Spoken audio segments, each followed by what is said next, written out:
Step 3 is where you will review, affirm, and sign your report. If you need to make changes, you can select the step you wish to go back to by choosing it here. Review the information you entered and make sure it's correct. Once you are done, you can continue to the Notes section.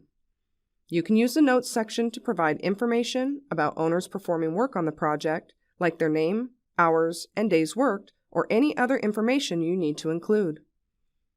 Next, you'll affirm, sign, and submit your report to L&I. Congratulations! Your Certified Payroll Report has been submitted.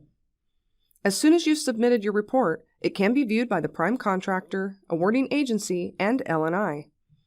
If you are a subcontractor, you will only be able to view your own reports. If your certified payroll was requested by an interested party, you can download the PDF and email it to them.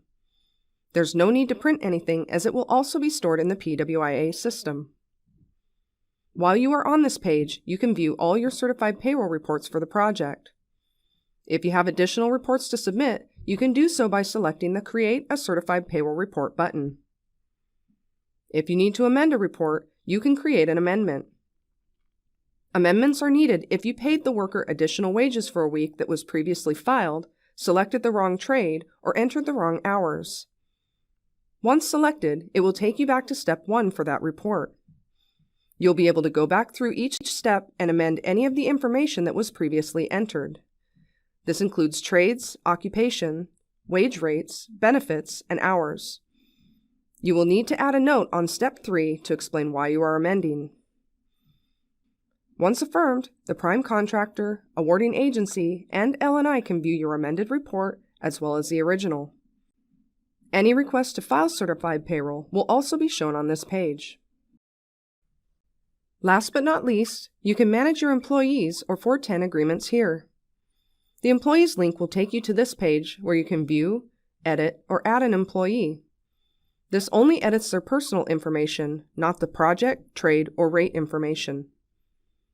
The 10-hour workday link will take you to a page where you can upload and manage your 410 agreements.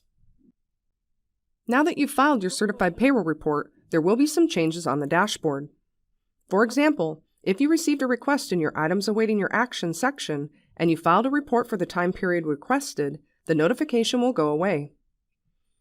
Under My Intents and Affidavits, you will now see an additional link to view certified payroll. And as mentioned before, once you've filed at least one certified payroll report for a project, it will now be listed in your My Certified Payroll section where you can view or file new reports. This completes the basics on filing certified payroll online using L&I's Prevailing Wage Intent and Affidavit system. If you have any questions about the requirements or suggestions for these videos, please contact the Prevailing Wage Program.